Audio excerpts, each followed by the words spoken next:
Саламатсыздар ма, құрметті студенттер? Бүгінгі пәніміздің аты Java программалау технологиясы.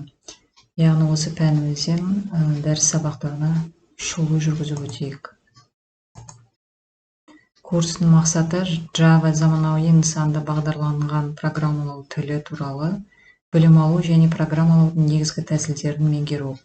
Java тілінде программалар дайындау бойынша жұмыс істеудің практикалық дағдыларын алу. Java программалау тіліне кіріспе.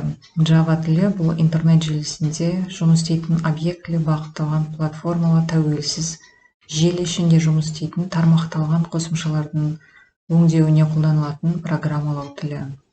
Java тілі C++ тілінің синтаксисін қолданады, бірақ объектілік үлгі Smalltalk тілінен алынған. Осыдан Java тілінің C++ тілімен ұқсастықтары тек қана сыртқы түрде екенін көруге болады. Басқа программалау тілдерімен салыстырып қарағандағы негізгі айырмашылығы программалар мөлшерінің азаюын қажет етуі мен желіде жұмыс істейтін тасымалданатын қосымшалардың қауіпсіздігі шарттарының ұлғаюы. Java көрсеткіштерді қолданбайды, себебі жадтың жанама адрестермен типі көрсетілмеген. Көрсеткіштер арқылы жұмыс істеу мүмкіндігінің жадтың қорғанышын елемеуге рұқсат береді. Тіл кластарының жүйелік кітапханасы кластар және пакеттерден тұрады. Олар тілдің әртүрлі базалық мүмкіншіліктерін жүзеге асырады. Бұл кітапханаларға қосылған кластардың әдістері JVM-нан Java бағдарламаларының интерпретациясы кезінде шақырылады. Басқарушы тізбектілік Unicode символдарына түсініктеме бере кетейік. Басқарушы тізбектілік мәтінді құру символдары кей кезде программа мәтініндегі жолдық тұрақтыларда программа мәтініне қарапайым түрде енгізуге болмайтын символдарды қолдану қажеттілігі туындайды. Мысалы, тырнақша символдары, сонымен қатар әртүрлі арнайы символдар. Мұндай жағдайда басқарушы тізбектілік қарама-қарсы қисық сызық қолданылады. Одан кейін бір басқарушы символ жазылады. Басқарушы тізбектіліктер Unicode символдары. Басқарушы тізбектілік бірнеше символдардан тұра отырып, мысалы, ұлттық алфавиттің символдары /U тізбектілік арқылы кодталады. Одан кейін символдың UTF-16 немесе UTF-8 кодтық кестелері үшін 16-лық кодтау жүйесіндегі коды жазылады. Идентификаторлар, айнымалылар және түрлері, қарапайымдылық және оның түрлеріне қысқаша түсініктеме бере кетейік. Идентификаторлар программалау тілінің айнымалыларының ішіндегі функциялары және басқа да элементтердің аттары. Идентификаторлар тек әріптер мен цифрларды ғана қолдануға болады. Сонымен қатар бірінші әріпі, содан кейін әріптер мен цифрлардың аралас жиынтығын қолдануы керек. Айнымалы ішіндегісін өзгертуге болатын белгілі бір аты бар, ұяшық. Қандай да бір айнымалыны пайдалану үшін осы айнымалыны қолданылатын жерге байланысты белгілі бір орынға қарай программа аймағында көрсетілуі керек. Қарапайым типтер. Мәліметтер бір ғана жад ұяшығында сақталса және осы ұяшықтың ішкі ұяшықтары болмаса, оларды қарапайым типтер деп атаймыз.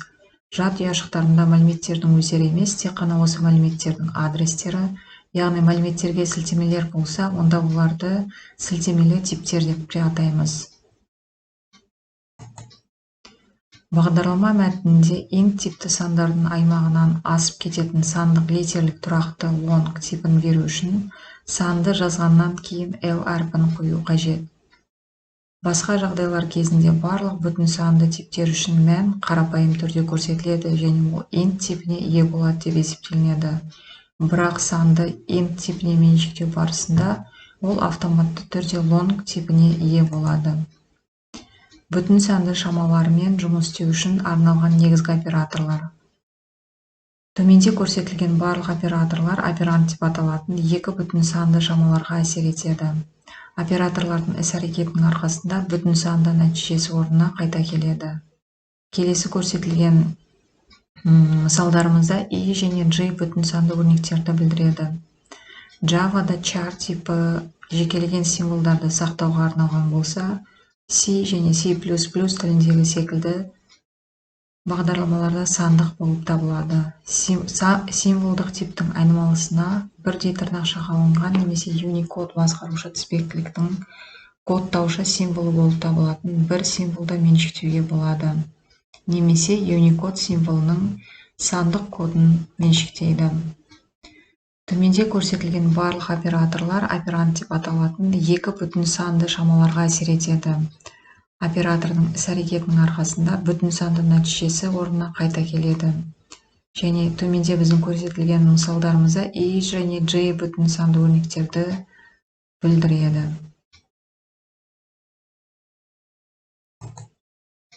Сандық шамалармен жұмыс істеу барысында айқын және автоматты түрлендіру типтерінің ережелері.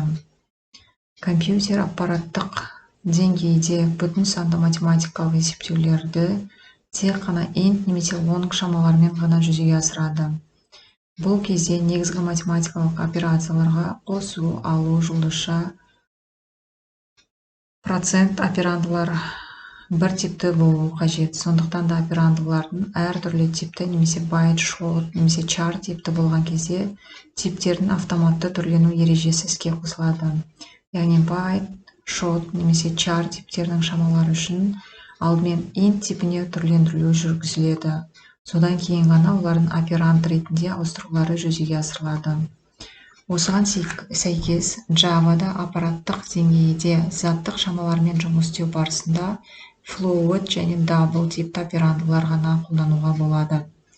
Егер операндылардың біреуі double типіне ие болса, ал екіншісі типі float болса, онда іс-әрекет double типті сандармен жүзеге асырылады. Себебі float типті операнд автоматты түрде double типіне түрленеді. Егер операндылардың біреуі бүтін санды, екіншісі заттық болса, онда ең алдымен бүтін санды операндының тура сондай заттық типке түрленуі жүреді. Содан кейін барып оператор орындалады. Енді типтердің меншіктелуінің сәйкестілігінің ережелерін қарастырайық. Олар өте қарапайым, яғни типтің сол жақ диапазонының мәні типтің оң жақ диапазонымен салыстырғанда қысқа болуы керек. Сондықтан да типтің оң жақ бөлігі және сол жақ бөлігінің сыймайтындарын меншіктеу кезінде типтің айқын түрлендіруіне көрсету керек.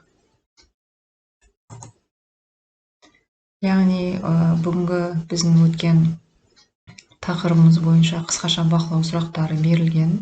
Бірінші сұрағымыз құраме операторлары дегеніміз не? Екінші сұрағымыз қайталау операторлары. Үшінші сұрағымыз math класының операторлары. Төртінші сұрағымыз сандық шамалармен жұмыс істеу барысында айқын және автоматты түрлендіру типтерінің ережелері. Және соңғы сұрағымыз инкрементті және декрементті операторлар дегеніміз не? Осы бақылау сұрақтарына өздеріңіз